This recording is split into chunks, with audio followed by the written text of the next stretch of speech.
Puasa itu dapat melahirkan muraqabah kepada Allah. Pengertian muraqabah itu merasa diawasi Pengawasan.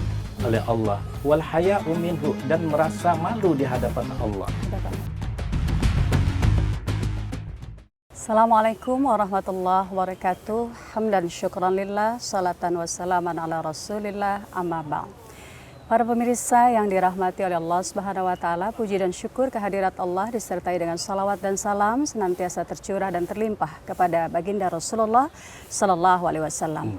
Alhamdulillah wa syukrulillah, pada kesempatan hari ini kita bisa bertemu lagi dan tentunya dengan narasumber yang baru lagi, yang pada hari ini alhamdulillah kita kedatangan salah seorang pengurus dari Komisi Fatwa Majelis Ulama Indonesia Kota Administrasi Jakarta Utara, Bapak Dr. Kiai Haji Rohiman MA. Selamat pagi, Assalamualaikum Kiai. Waalaikumsalam warahmatullahi wabarakatuh. Pagi apa kabar juga. Kiai? Alhamdulillah. Tetap sehat di bulan puasa? Amin, sehat. Alhamdulillah. Hari ini kira-kira kita akan berbicara mengenai nilai-nilai dakwah di dalam ibadah puasa. Ya. Monggo Kiai. Ya, nilai-nilai dakwah dalam ibadah puasa. Kalau kita lihat dari judul ini, kelihatannya tidak ada korelasi. Dakwah ya dakwah, puasa ibadah ya puasa. puasa ya ibadah puasa. Tapi kalau kita ambil dari hikmah pelaksanaan ibadah puasa itu sangat mempunyai hubungan yang sangat erat sekali. Hubungan. Ya, ketika kita membahas tentang hikmah puasa itu, saya mengambil tulisan Syekh Ali Ahmad Al-Jarzawi dalam kitabnya, yaitu Hikmatu Tashri wa Falsafatuhu. Beliau telah mengungkapkan bahwa hikmah puasa itu adalah al-muraqabatu lillahi wal haya'u minhu.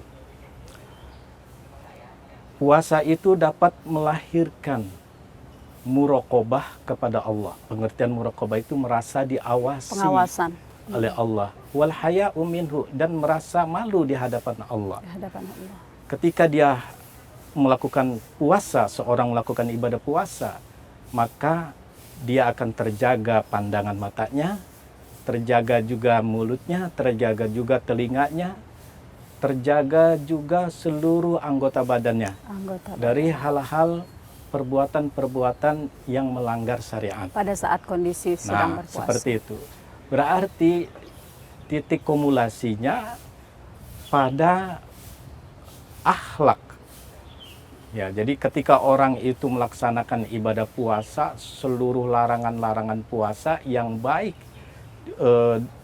yang tidak nampak seperti dalam hati, atau dalam jawarih, artinya dalam bentuk perbuatan nyata, itu adalah ke arah kepada pembinaan akhlak. Pembinaan akhlak. Nah, disinilah perlunya akhlak bagi seorang dai. Nah, saya mengambil unsur dakwah dai karena yang namanya dakwah itu tidak bisa dilaksanakan, atau proses dakwah itu tidak bisa terlaksana apabila tidak ada unsur 5 ya unsur dakwah ini. Yang pertama adalah dai. Ya, yang kedua adalah mad'u, yaitu objek dakwahnya. Ya. Pertama subjek dakwah, objek dakwah, kemudian materi dakwah. Materi dakwah yang akan disampaikan. Ya, terus yang keempat adalah media dakwah. Media dakwah. Nah, kemudian juga adalah yang kelima ya. Iya. Ya, maaf, bukan 5, 4 ya. Yang keempat. Ya, pertama adalah subjeknya. Subjek dakwah. Kemudian objek dakwah. Media. Ya, terus toriko dakwah, materi dakwah. Terus toriko dakwah, benar, media dakwah, 5. Ya. Jadi kita ambil salah satu dari unsur tadi, ada dai. Nah, dai ini ketika dia berdakwah, agar dakwahnya itu efektif, agar dakwahnya itu mengena sasaran, maka yang paling menentukan adalah akhlaknya Akhlak dari seorang dai itu. tersebut. Nah, apabila seorang berdakwah tidak memiliki akhlak yang baik, nah, itu diumpamakan seperti orang yang sedang melayani makanan. Nah, makanan itu terbilang lezat, serba mewah, terus yang melayani juga dengan pakaian yang bagus, tapi begitu memerintahkan atau mempersilahkan makan dengan gaya yang tidak enak gitu, artinya dia tidak memiliki akhlak yang baik, kira-kira orang ini jadi makan apa tidak? Yang ada kesel. Kayaknya mana kesel.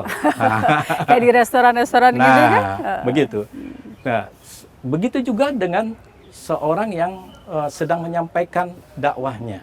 Tidak disertai dengan akhlak. Walaupun dia itu ilmunya sangat tinggi, pendidikannya juga sangat tinggi, terus penampilannya begitu oke, tapi akhlaknya, nah akhlaknya ini tidak memadahi.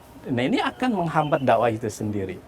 Nah, jadi butuh teladan. Butuh teladan. Nah ini saya mengacu dalam surah Al-Imran ayat 159. Al-Imran ayat 159. Bismillahirrahmanirrahim. Fabima rahmatin minallah lintalahum. Walau kunta fadhan ghalidhal qalbi lan faddu min haulik. Fa'fu anhum wastaghfir lahum. Nah, kalau bisa diterjemahkan, fabima rahmati minallahi lintalahum, maka dengan rahmat Allah kamu bersikap lemah lembut kepada mereka. Apabila kamu itu berlaku kasar dan berhati yang kasar kepada mereka, maka mereka akan jauh dari sekeliling kamu. Oleh karena itu maafkanlah mereka dan ampunkanlah mereka.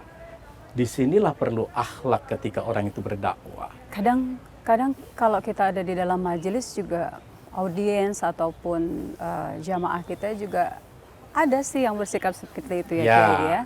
Jadi ini kaitannya dengan itu. Jadi ilmu tidak menjadi harus dakwah itu diterima, tapi akhlak yang harus diterima. Ya. Sebagai contoh, saya mengambil satu sejarah. Rasulullah itu ketika berdakwah itu pernah dihina sama seorang Yahudi dan matanya tidak melihat alias buta. Ya, ketika Rasulullah dicaci maki sama dia, ya Rasulullah bersikap tenang, bersikap lemah lembut, tidak marah. Nah, karena Rasulullah memiliki satu strategis, hari ini dia tidak menerima dakwah saya. Barangkali nanti ke depan dia akan berubah dan dia akan menerima dakwah saya. Dengan apa itu? Dengan akhlak. Nah, ketika orang ini tidak bisa melihat Rasul, Rasul setiap pagi mengantarkan makanan untuk diri dia. Rasul sendiri yang menyuapkan makanan kepada si orang buta itu, si Yahudi itu. Walaupun cacian, cacian ini sering.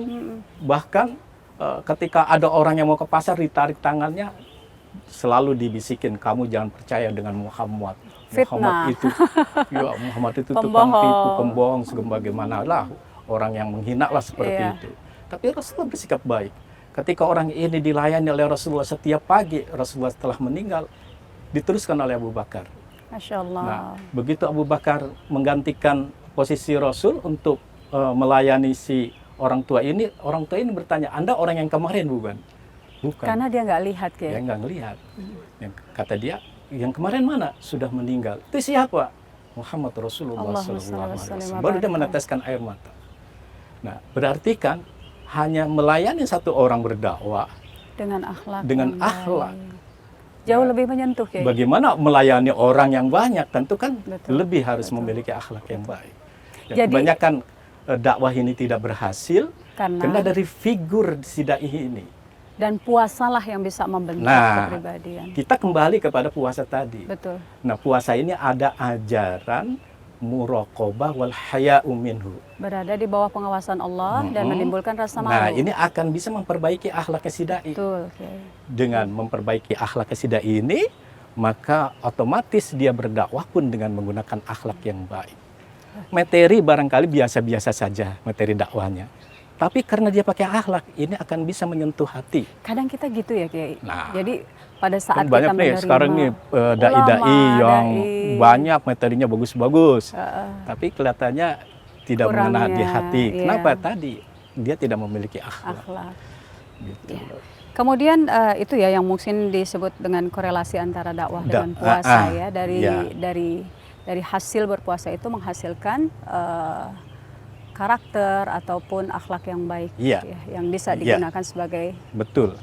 berdakwah kita ya. Jadi tidak akan bisa proses dakwah berjalan kalau tidak memiliki dai. Ya, kan gitu. Nah, dai pun tidak akan bisa diterima di tengah masyarakat apabila dia tidak memiliki akhlak yang baik. Saya teringat dengan bukunya Pak Muhammad Nasir, yaitu dalam buku Fiqhud Dakwah.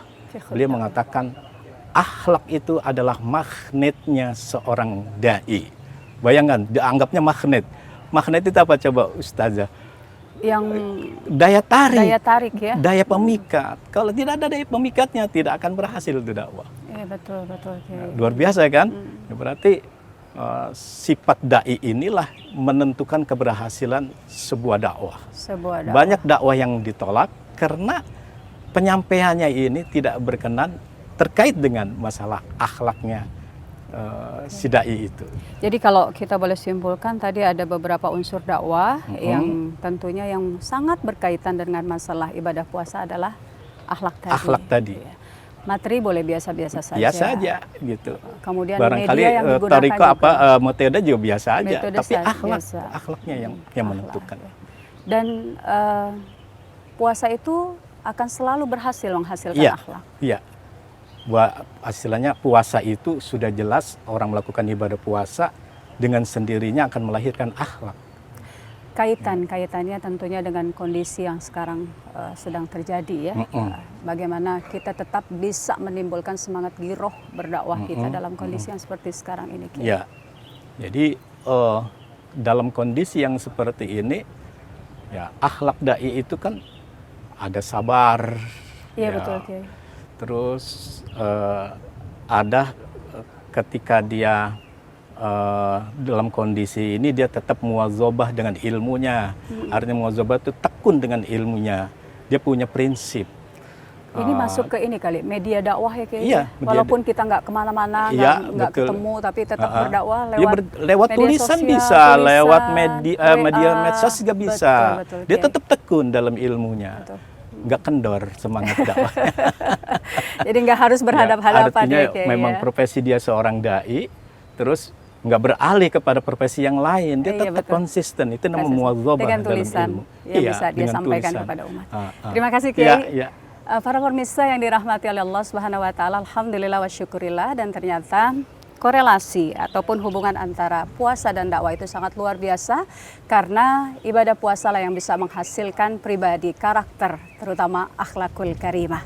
Terima kasih sudah menyaksikan kami dan mari sama-sama kita membaca doa. Subhanakallahumma wa bihamdika asyhadu an la ilaha illa anta astaghfiruka wa atubu ilaik. Assalamualaikum warahmatullahi wabarakatuh. Terima kasih Kiai.